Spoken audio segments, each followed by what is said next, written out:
everyone, this is Becca from Becca's Music Room. I'm a music teacher who talks about teacher tips, teacher life, teacherpreneurs, and all things that might hopefully make your life just a little bit easier. Today we're going to do something that I really hope makes your life easier, and we're going to talk about how to price your Teachers Pay Teachers products. This of course could apply to other things if you have like an Etsy shop or any of that kind of stuff, but specifically I'm going to focus on Teachers Pay Teachers stuff. If you find this video helpful, or if you're looking for more Teachers Pay Teachers videos, then make sure you hit the subscribe button down below so that you don't miss any new ones. First off, I thought I would tell you a story. When I was little, we had a garage sale, and I, of course, put up some of my toys that I was going to sell at this garage sale, and my mom was like, okay, and she held something up. I think it was like a stuffed animal. She said, how much do you want for this? And I was like, $5. She was like, Becca, that's way too much. And I was like, 10 cents? And she was like, Becca, that's way too little. So I am not born with the gift of good pricing. I'm also a terrible salesperson. When I was a kid, I used to sell Girl Scout cookies because I was a brownie and a daisy and all those good things. And I would literally take the Girl Scout cookie sheet and I would set it on a table at church, and people would just sign up. I wouldn't even be there because I can't ask people for money. So my point in these two stories is that even if you are not used to asking for money or selling things or pricing things, you can learn very quickly.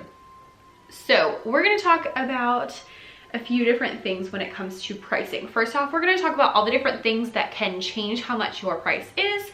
Then we're gonna talk about some actual numbers, because if you've watched my videos, you probably know that my least favorite thing in the world is when people shout out all these random things that are supposed to be helpful and they don't actually give you real numbers.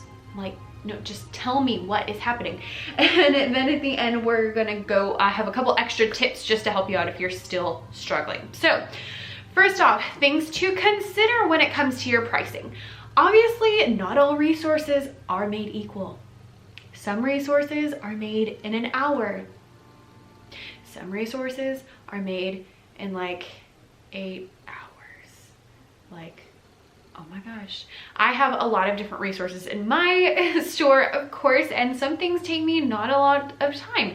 And other things like that dang Zin a violin Google Slides presentation take like 2 weeks.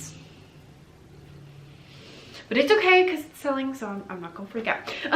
So first of all, what you need to think about when it comes to how much you're pricing your resources is how much time did it take you? Did it take you an hour or did it take you 2 weeks? Because you're obviously gonna want more money for something that took 2 weeks. The next thing to consider is how many times can they use it? Is this like a one and done kind of thing? Is it something you can use all year long? Is it something you can use with lots of different grade levels? What is it used for? Is it a whole unit, or is it just one worksheet you can do one time? The more people can use it, the more money you can charge for it. The next thing is, how popular is this product going to be? Now, at first you may not know how popular it's going to be, but after you see how popular it's going to be, you can always go back and change it. Things that are more popular, obviously you can charge more money for because people are willing to pay for it because they want it. I know for me that things like sub plans that are print and go, just super easy, do really, really well in my shop. And I also know that things that are music lessons based on books do very well in my shop. So those are two things that I can kind of count on being more popular than some of my other products. And the last thing is, how long is it? Is it, 2 pages or is it 12 pages? Is it a slides presentation or is it something that you're printing out? Those things can all affect how much you price your things for. So keep those in mind as you're thinking about pricing. All right, so now we're gonna talk real numbers. Now, of course, I just told you like 50 different things that can influence how much your products are sold for. I also didn't mention that different niches, I don't know, are gonna be different prices. You can sell different things, some are more saturated, some are less saturated. All of those things come into play. So I definitely cannot sit here and say, oh, well, you need to charge this much money for this product. But I can give you a couple of kind of guidelines that I use in my shop. Is that the best? I don't know, but it's what I use and it's what works for me. I wanted to include real numbers though, because There is nothing more disappointing than clicking on a video like this and people not telling you real numbers.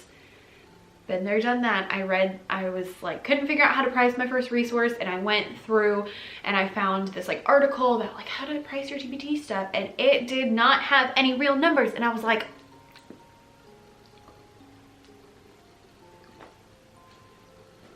it basically had the first half of this video, and I was like, I don't know anything, like this is not helpful. So what I basically chose to do in my shop is I have sort of a base price. So this is kind of like where I start for my resources, and then from there I can gauge, oh well, I spent a lot more time on this, or I spent a lot less time on this, or this is going to be more popular, and I can change things from there. So my base price is $3. Now most of my things are quite in depth, so $3 is a pretty good starting point. If you're selling like, you know, 2 or 3 worksheets, you are gonna wanna have a base price that's smaller. But I use $3 as kind of my base price for pretty much everything. I know that most of my centers activities are gonna be $3. All of my matching games are gonna be $3. I also know how long something that's $3 takes me. So I know that if I make some flashcards and it takes me not that much time, then I can sell them for less than $3 because I know that I spent less time, less effort than my $3 resource. So I know to price it at maybe $2, maybe $2.50, something like that. I also know if something takes me a lot longer. So for example, all of my Google Slides resources are more than $3 because they are a lot more work for me. Now that might just be me because I'm not quite as used to it, but it's a lot more work for me. So my Google Slides activities start at $4, and I kind of know from there. Subplans, I pretty much start my subplans at $4, but most of them are $5 or $6. But having that base price really just helps me have somewhere to gauge. Now, obviously, if this is your first resource, then you're not gonna know how much effort it takes to make a $3 resource. So just pick a price that you think might be fair for what you're selling, and you can always adjust it later. Now, when I first opened my TPT shop, my first product was only $2, and I thought that was a pretty good amount of money, and I put a ton of work into it because when you're first starting out, you know nothing, and so you have to put a lot of effort into it. And I will never forget that first cha-ching on my phone. That was so exciting until I looked at my phone and saw how much money I made from it. When I first started out, I was not a premium seller. I was just a basic seller. And when you're a basic seller, TPT takes a bigger chunk of your money than when you're a premium seller. So my $2 resource that I was like, okay, I think $2 is pretty fair. I still feel like that's maybe not quite enough. When it showed up on my phone as my notification, you know how much money I got? 80 cents. 80 cents. Now that's of course being a basic seller and not a premium seller, so there is that discrepancy.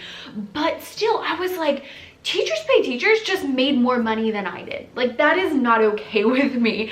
So I went in that day and I changed everything to $3 because I was like, that's not happening. So now I know if something is going to be less money, that I keep that in mind, that it's going to be a little scary when teachers pay teachers takes out their part. Now, I am a premium seller now, which I do recommend as long as you can afford it, and it is more helpful because teachers pay teachers does not make more money than I do anymore, which is very helpful. All right, so I hope that gave you kind of a good thought for how much to sell your resources for. I do want to give you a couple extra tips if you're still like, but I just don't know what to do. So a couple things you can do to help you out, especially if this is like your first resource and you don't have anything to base it off of, is number one, look up comparable products that other people have. I teach music, so like I have rhythm cards. I'm not the only person in the world that has rhythm cards. I have lessons based on songs like Akabaka, and guess what? I'm not the only person in the world who has Akabaka resources. Now, when I say go see how much they're selling, I do not mean see what their price is and then make it less. You don't want to be the cheapest. You want to go see what their resource is and look through it, see how comparable it is. Because if they're selling, you know, 10 rhythm cards for $1, but I made a set of 30 rhythm cards, then I'm not selling them for $1 because that's not equal. But if I see, okay, they sold 10 rhythm cards for $1, that's 10 cents a piece. I could sell mine for maybe $3 or maybe $2.50 if I want to make it a little bit less for, you know, it being larger. And then that's fairly comparable. Do not go and just make your stuff cheaper. Do your research, look through people's things, see what they are before you decide how much to spend. However, you do want to do that because if they have 10 rhythm cards for $1 and I have 10 rhythm cards for $5, guess which one people are gonna buy? The $1 one. So go through and check it out. If you can see that your stuff is just better quality or more in depth or a little bit different, make sure you price it more. If you see that theirs are better quality and more in depth and different, then price yours a little bit less. But don't go and just make yours cheaper because nobody likes that. And guess what?